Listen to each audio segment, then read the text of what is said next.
বিদ্যাঙ্গন YouTube চ্যানেলে সকল একাদশ শ্রেণীর ছাত্রছাত্রীদের স্বাগত।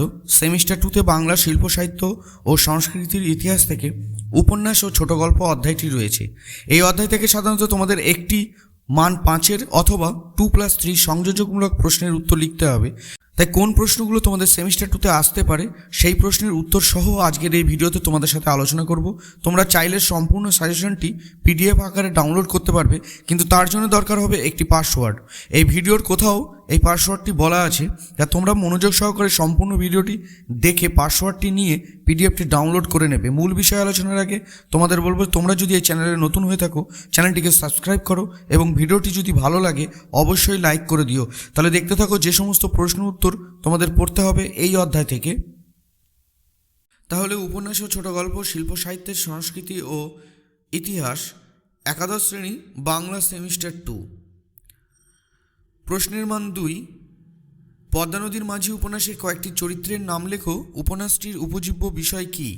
না, পদ্মা নদীর মাঝি উপন্যাসের চরিত্রগুলি হলো কুবের, কপিলা, হোসেন মিয়া, মালা, ধনঞ্জয়। এই উপন্যাসে পদ্মা তীরবর্তী মাঝিদের জীবনের কাহিনী মর্মস্পর্শী ভাষায় লেখক মানিক বন্দ্যোপাধ্যায় বর্ণনা করেছেন। 7টি পরিচ্ছেদে ফুটে উঠেছে মাঝি জীবন থেকে কৃষক জীবনের উত্তরণের ঘটনা। 2 নম্বর হচ্ছে সতীনাথ ভাদুড়ির রচিত 2টি উপন্যাসের নাম লেখো এবং উক্ত উপন্যাস দুটির উপজীব্য বিষয় লেখো।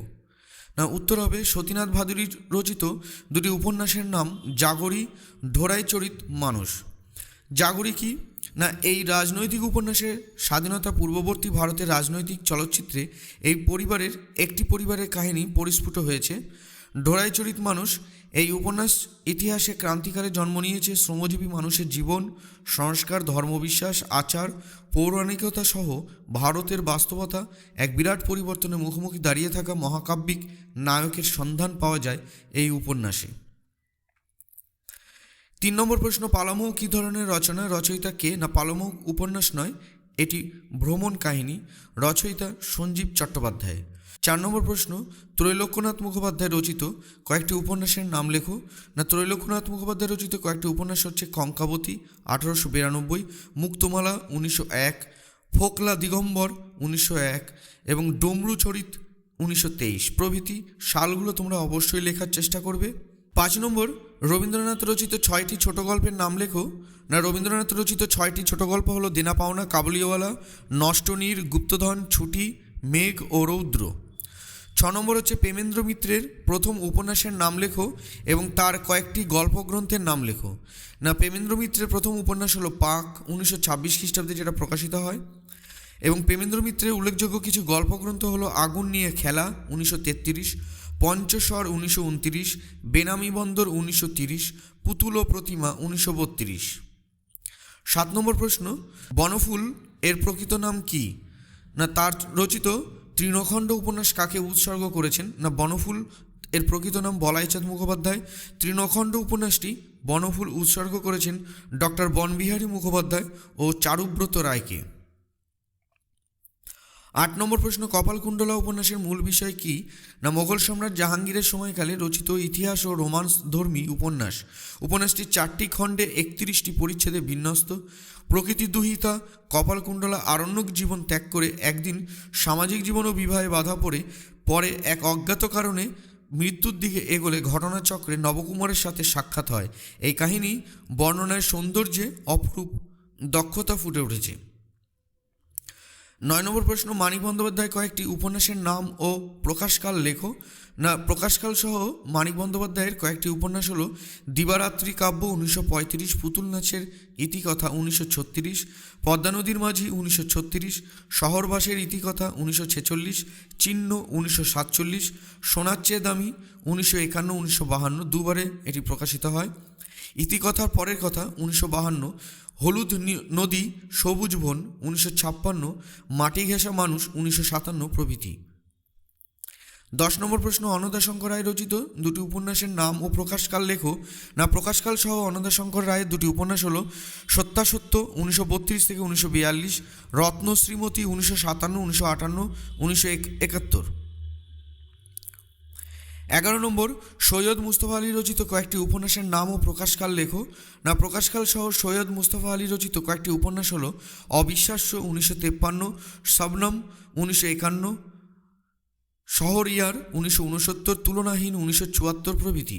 12 নম্বর প্রশ্ন, আশাপূর্ণা দেবী রচিত কয়েকটি উপন্যাসের নাম ও প্রকাশকাল লেখো। না প্রকাশকাল সহ আশাপূর্ণা দেবীর কয়েকটি উপন্যাস হলো প্রেম ও প্রয়োজন 1944, শশীবাবুর সংসার 1946, মিত্তির বাড়ি 1947, বাজে খরচ 1953, প্রথম লগ্ন 1961, আলোর স্বাক্ষর 1961, আরেক ঝড় 1962, জীবন স্বাদ 1963, প্রথম প্রতিশ্রুতি 1964, সুখের চাবি 1965, উত্তরণ 1974। দেখো হচ্ছে তোমরা ভাবতে পারো যে এতগুলো উপন্যাসের নাম লেখার কারণ কি, যেহেতু এখানে 2 নম্বর রয়েছে তাই জন্যই কিন্তু এতগুলো লিখতে হচ্ছে। 13 নম্বর, বুদ্ধদেব বসু রচিত প্রথম উপন্যাসের নাম কি, তার কয়েকটি উপন্যাসের নাম লেখো। না বুদ্ধদেব বসু রচিত প্রথম উপন্যাস হলো সারা 1930, তার অপর উল্লেখযোগ্য উপন্যাস হলো মন দেয়া নেয়া 1932, আমার বন্ধু 1933, যেদিন ফুটল কমল 1933, একদা তুমি প্রিয় 1934, কালো হাওয়া 1942, তিথিডোর 1949, শেষ পাণ্ডুলিপি 1956, সোনপাংশু 1959, রাত ভরে বৃষ্টি 1967, গোলাপ কেন কালো 1968 প্রভৃতি। দক্ষিণারঞ্জন মিত্র মজুমদার ও অবনীন্দ্রনাথের শিশু কিশোর বিষয়ক সাহিত্য গ্রন্থগুলি কি। না দক্ষিণারঞ্জন মিত্র মজুমদারের শিশু কিশোর বিষয়ক সাহিত্য গ্রন্থগুলি হলো ঠাকুরমার ঝুলি, ঠাকুরদাদার ঝুলি। অবনীন্দ্রনাথ ঠাকুরের শিশু কিশোর বিষয়ক সাহিত্য গ্রন্থগুলি হলো ক্ষীরের পুতুল, রাজকাহিনী, নালব, বুড়ো আংলা। 15 নম্বর প্রশ্ন, শিশু কিশোর বিষয়ক কয়েকটি পত্রপত্রিকার নাম লেখো। না শিশু কিশোর বিষয়ক কয়েকটি পত্রপত্রিকার নাম হলো সখা, বালক, মুকুল, সাথী, সন্দেশ, মৌচাক, রামধনু, রংমশাল, শুকতারা, কিশোর ভারতী, কিশোর জ্ঞান বিজ্ঞান, আনন্দ মেলা প্রভৃতি। 16 নম্বর প্রশ্ন, গোরা উপন্যাসের বিষয়বস্তু চরিত্রগুলি লেখো। না গোরা উপন্যাসের বিষয়বস্তুগুলি হলো জাতীয়তাবাদ ও ব্রিটিশ অপশাসনের মুক্তি, কেশবচন্দ্রের ব্রাহ্ম সমাজ ও আদি ব্রাহ্ম ধর্মের বিরোধ, হিন্দু সমাজে প্রচলিত কুসংস্কার, নবীন ও প্রাচীন সংঘাত এই গোরা নামাঙ্কিত মহাকাব্যিক উপন্যাসের উপাদান। এই উপন্যাসের উল্লেখযোগ্য চরিত্রগুলি হলো গোরা, সুচরিতা, বিনয়, ললিতা। 17 নম্বর প্রশ্ন, শরৎচন্দ্রের শ্রেষ্ঠ উপন্যাস কোনটি এবং কেন। না শ্রীকান্ত 1917, 1918, 1927, 1933 4টি খণ্ডে বিভক্ত শরৎচন্দ্রের শ্রেষ্ঠ উপন্যাস। এই উপন্যাসটি বিভিন্ন স্বাদের ও নতুন আঙ্গিকের রচনা। ভ্রমণ কাহিনী রীতিতে ব্যক্তিগত অভিজ্ঞতা সূত্রে জীবনের বিচিত্র ঘটনা এবং নানা জাতীয় মানুষ ভিড় করে এসেছে। ভবঘুরে শ্রীকান্তের মধ্যে নিরাসক্তি বাসা বেঁধেছিল, অথচ প্রেম সহানুভূতির বন্ধনে নানা মানুষের সঙ্গে সে জড়িত। এই আসক্তি ও নিরাসক্তির আলোচ্ছায়ায় তার চরিত্র অপূর্ব হয়ে উঠেছে। 18 নম্বর, দেবদাস উপন্যাসটি কী ধরনের এবং উপন্যাসটির পরিচ্ছেদ সংখ্যা ও চরিত্রের নাম লেখো।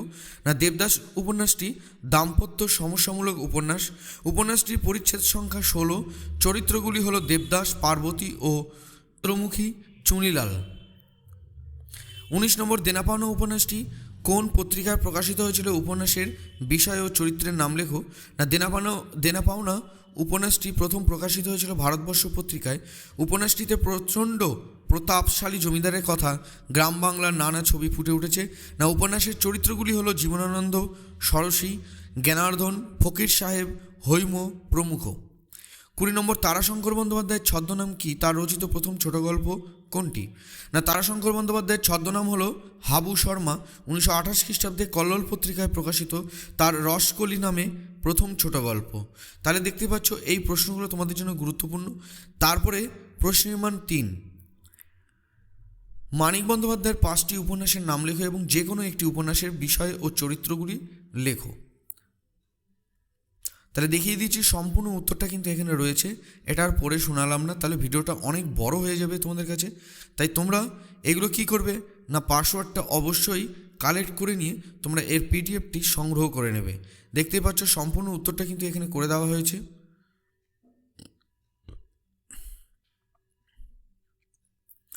পরের প্রশ্ন, আশাপূর্ণা দেবীর কয়েকটি গল্পগ্রন্থ সহ ত্রয়ী উপন্যাসের নাম লেখো এবং উপন্যাস সাহিত্যে তার গুরুত্ব লেখো। দেখো এখানে সম্পূর্ণ উত্তরটা কিন্তু আলোচনা রয়েছে, তোমরা এখান থেকে স্ক্রিনশটও করে নিতে পারো অথবা তোমরা কিন্তু পাসওয়ার্ডটা সংগ্রহ করে নিয়ে সম্পূর্ণ পিডিএফের উত্তরটি কিন্তু নিজেদের মোবাইলে ডাউনলোড করতে পারবে।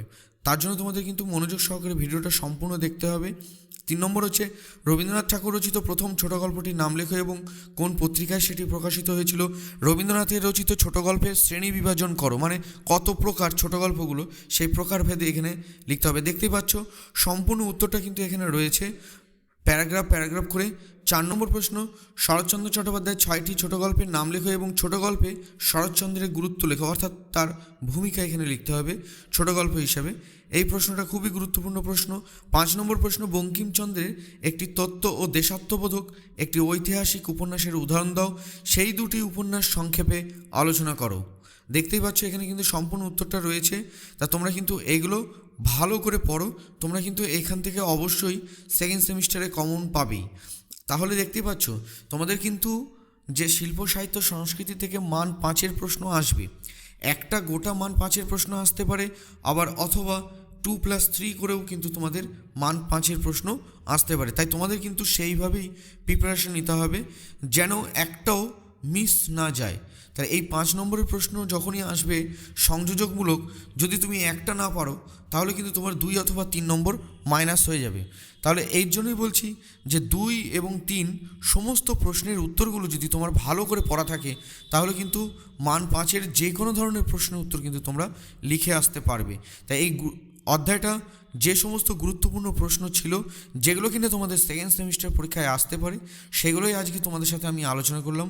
ভিডিওটি ভালো লাগলে অবশ্যই লাইক করে দিও এবং চ্যানেলে নতুন হয়ে থাকলে চ্যানেলটিকে সাবস্ক্রাইব করো। তাহলে তোমাদের সাথে আবার কথা হচ্ছে পরবর্তী ভিডিওতে।